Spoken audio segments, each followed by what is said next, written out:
refused to fund my spoiled stepsister's drinking habit, unleashed years of hidden truths, and divided the family in the process. I recently just turned 21. My stepsister, who I'll call Marie for this, is 26. My mom married her dad when I was 7, but he is my dad. Another side note: Marie is the golden middle child. All she had to do was tell our dad she didn't want to do something, whether it was her chores for the day or something she was asked, and he would pass it to me or our oldest sister. She could never do wrong, and she was extremely babied and spoiled by our father. Also, I worked 3 or 4 jobs sometimes as a teenager to help make ends meet, as we weren't well off or even decently made growing up. Now for the story. I moved out of my family's place almost a year ago with my boyfriend of a year at the time. Since then I have gotten a job at a warehouse where me and my boyfriend both make about $75,000 a year. We have been saving up for a new car and possibly a new place here in the future. While I have been doing this, Marie lost our place I lived in with her because she illegally moved the oldest sister and her kids in without properly doing it with the landlord. Has been living out of a property a church in their town owns and refuses to get a job because, and I quote, "God will take care of me." She has never been religious and used to laugh at people who were, but now suddenly is all about God and church, like she's made it her whole personality. Now this is where the problem starts. I got a text a few days ago from Marie asking if she could borrow some money, which has been a common thing since she found out I make decent money. She doesn't know exactly how much, but she knows it's decent. I asked her what for because I know she has a tendency to ask for more than she needs. She said, "I want to buy some Mike's Hard in the cans, they're only $5 right now." To which I responded with 3 laughing emojis and then said no. She got upset and asked why, and I said, "Because I'm not sending you money to go get drunk. If I'm sending you money, it's because you actually need it for something important, not to get drunk." This set her off more. She went on and on for paragraphs about how I'm inconsiderate of her situation and I'm her sister, so I should help her out. She also put in those paragraphs how $35 or $40 is nothing to me. And not going to lie, I got mad at that because in the 26 years of her life she's never had to work for anything.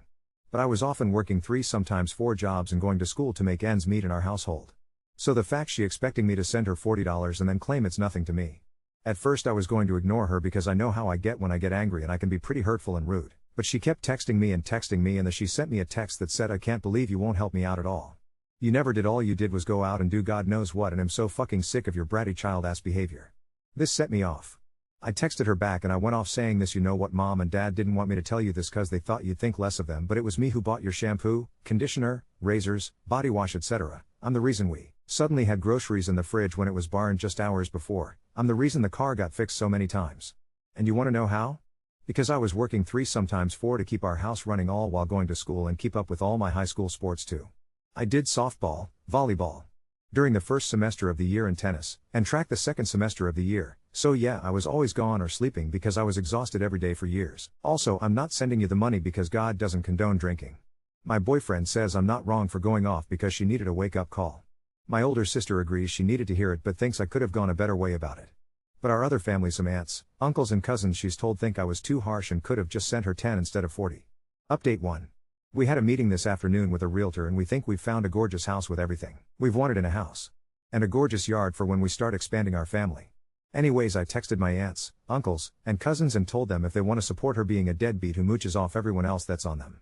But I am done being treated like the family cash cow, and just because I did it as a teenager doesn't mean I want to do it as an adult with her own life and responsibilities.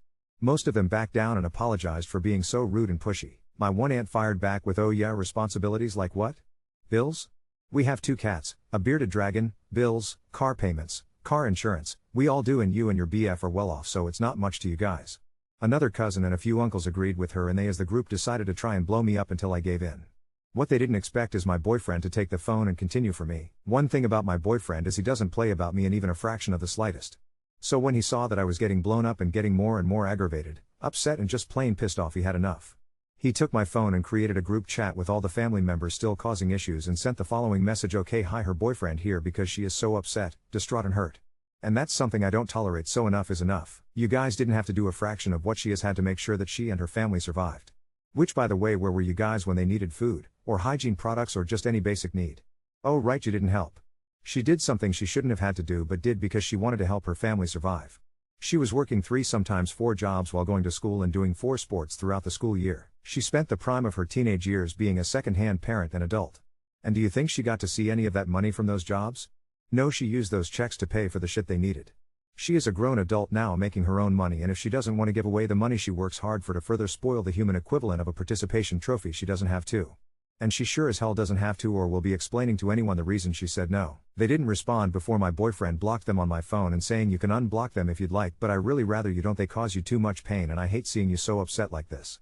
I agreed it was best to go no contact with the small group of family members who didn't back off and apologize, as well as Marie. My mom was made aware and she was not happy in the slightest and said she respects my decision and won't speak about the family members I've gone NC with. Update 2. I blocked those aunts, uncles and cousins who wouldn't get off my case and my sister Marie and went NC like the earlier update said, but unfortunately it didn't last long. Marie showed up at my place while my boyfriend was gone. I was outside doing some yard work for the last time before we moved, so I didn't let her inside, mostly because I wasn't sure what she wanted, but I also wasn't trying to let her inside mostly my place as I didn't want her around me, let alone in my place, and her wreck it if she got mad because we'd have to pay for it. I asked what she wanted and she said, "Why are you making this such a big deal?" I asked for $35 to $40. It's not much to you. God, you make that in like what, 2 or 3 hours at your job? And you blow up and block me and the family members trying to get you to see reason. I looked at her and said, "This is your problem, Marie. Dad spoiled you so much you don't even know what the real world is. God, you're so self-involved it's suffocating because you just have to suck the air out of every room you walk into. You think that 2 or 3 hours isn't a lot? Well, you're right. One thing that's not a long time, however, it's a lot of work in just 1 hour, and I work 10 hours a day and work overtime.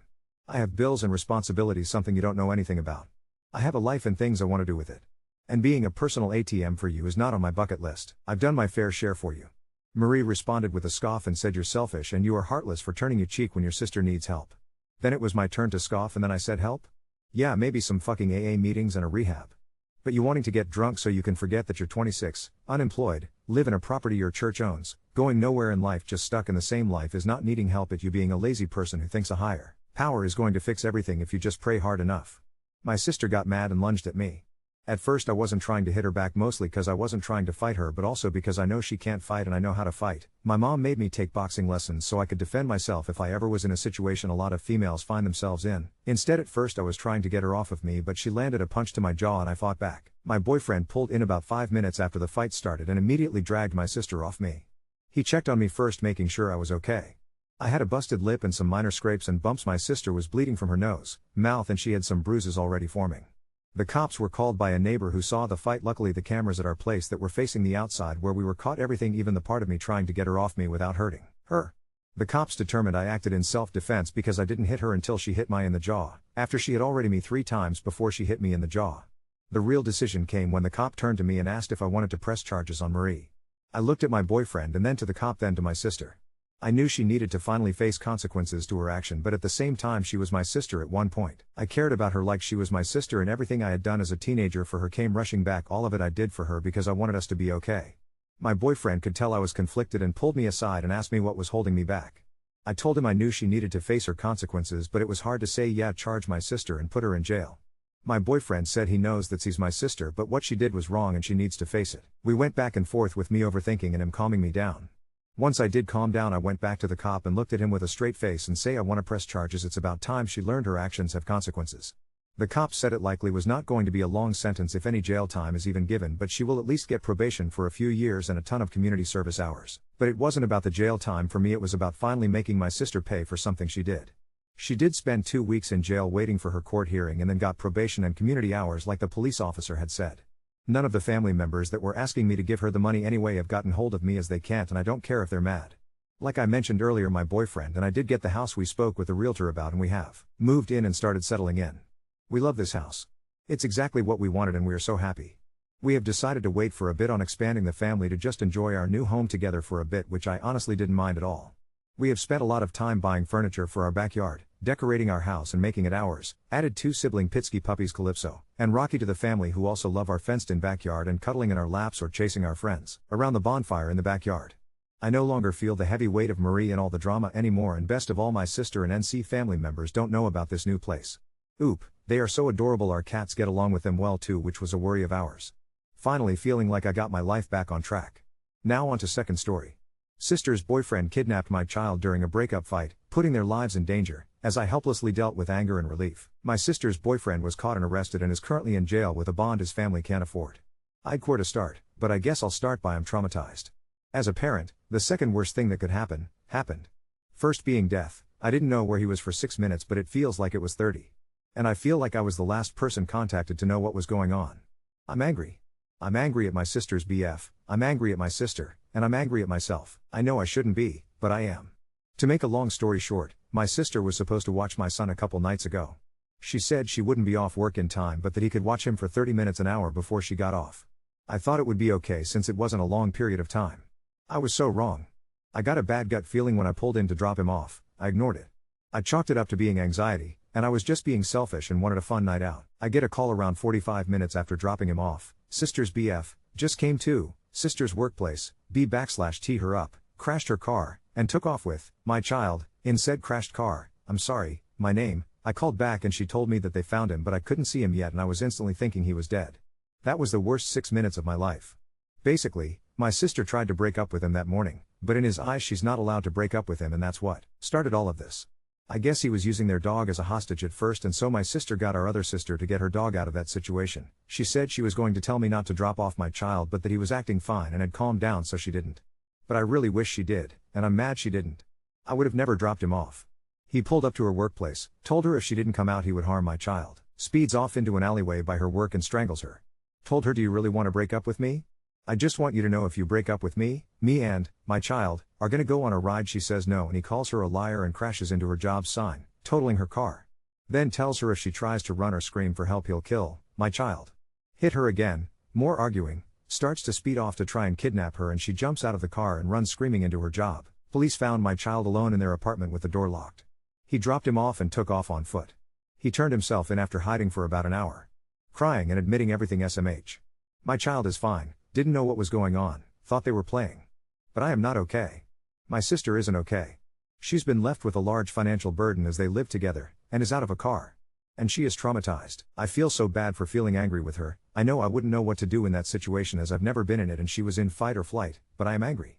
Irrational or not, I'm angry she didn't let me know they were having problems. I'm angry she jumped out of the car screaming after he said he'd kill my child. I'm angry I wasn't told immediately. But I also feel bad. I've always been my sister's protector, and I wasn't even worried about her when this was going on. I was only worried about my child. I feel more angry that my child was involved than about what happened to her, and that's terrible. Why I feel this way, and what to do with it. What to do from here. I want to make a post exposing him, maybe set up a /him for her, but I know she doesn't want that. I want to press personal charges / sue him, but I don't think she wants that either. I just don't know what to do or what to do with my feelings.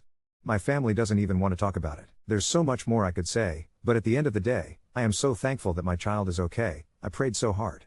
I'm thankful my sister is physically okay with only mild bruising. And I'm thankful he's in jail, just hoping for a strong sentence. Edit, I feel like there is some confusion. The dog hostage situation happened around 1 or 2 p.m., I think, and I dropped my son off at 7:45 p.m. Not to say, it wasn't bad judgment, but there was a good chunk of time in between the instances. However, I do not wish to condemn my sister or press charges on her. That wasn't the point of this post. She was just as surprised by this as I was. She was not covering for her abusive boyfriend. She had a bad lapse in judgment. She immediately ran into her job screaming to call the police, and helped get him in jail. I definitely will be more cautious though moving forward, but please refrain from the super harsh comments about my sister. She didn't intend for this to happen. Y'all have helped me feel justified in my anger though, and I really appreciate that. And maybe it's because she's my sister and she doesn't have a bad bone in her body, but you are right. Her dog is her baby. She definitely cares more about him than her nephew, and if it was him in the car, I don't think she would have jumped out. But I'll just have to sit with this for a while. I forgot to mention, but he took a Xanax, I'm assuming right after I left, so he was under the influence as well. Doesn't have a license, and also he was planning to do this the whole time. I think that's the most chilling thing of all. He looked me in my eyes and said, "Your child has a safe place to stay tonight," before I left. And he just seemed so calm and normal. I never expected this to happen. Update 1. Happened back in May. He ended up only getting 6 years probation.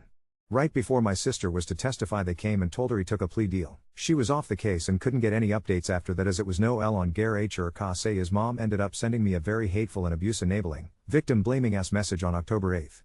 He died November 22nd. Either an overdose or suicide or both? Not completely sure. Not much of an update. Don't really know how to feel. I'm glad he can't hurt anybody else, but sad he didn't get a just full sentence and got the easy way out. It's been a weird month. Edit, I realized I left some things out. He ended up posting bail after, I guess his family did indeed have money. About 2 weeks after all of this happened, my sister left work and found him asleep in her car. She got a coworker to take her home, and the next morning he showed up at her home and she called the police. He was arrested, without bail this time. He ended up getting a nice lawyer, and the rest is history. Me and my sister have not been on speaking terms since June, besides occasionally on Sundays when we meet with the family we'd exchange a few words. After his death, we have since unblocked each other and have been in low contact. Hopefully we can move forward and work on our relationship. Commenter, this is a huge update. One less woman beating, child abducting psycho in this world. Oop, honestly my first reaction to the news was may he rot, and I still feel that way, but I just still wish the judge felt the same, if that makes sense. Commenter, it does make sense. He get let off light with a plea deal and got to continue to be a threat to your sister. That's not right. I really hate it when judges let men like this off light, as if they're suddenly going to become a normal human being and leave their victims alone. Once they escalate, they never de-escalate. Oop, yes, she left court and moved out of her apartment that same day. They had lived together. He financially and mentally ruined her. And his ex texted my sister after he messaged her through the jail app and tried to lie and say some BS, and showed her SS and pics of how he acted and the bruises he left on her. She wasn't the first girl he had done that to. I'm glad my sister was the last though. I hope at least. Commenter, I'm not really sure I would call death the easy way out, as it is the ultimate final punishment. Hopefully, he suffered as he was dying? But really, screw him. How are you doing? How is your son handling all this?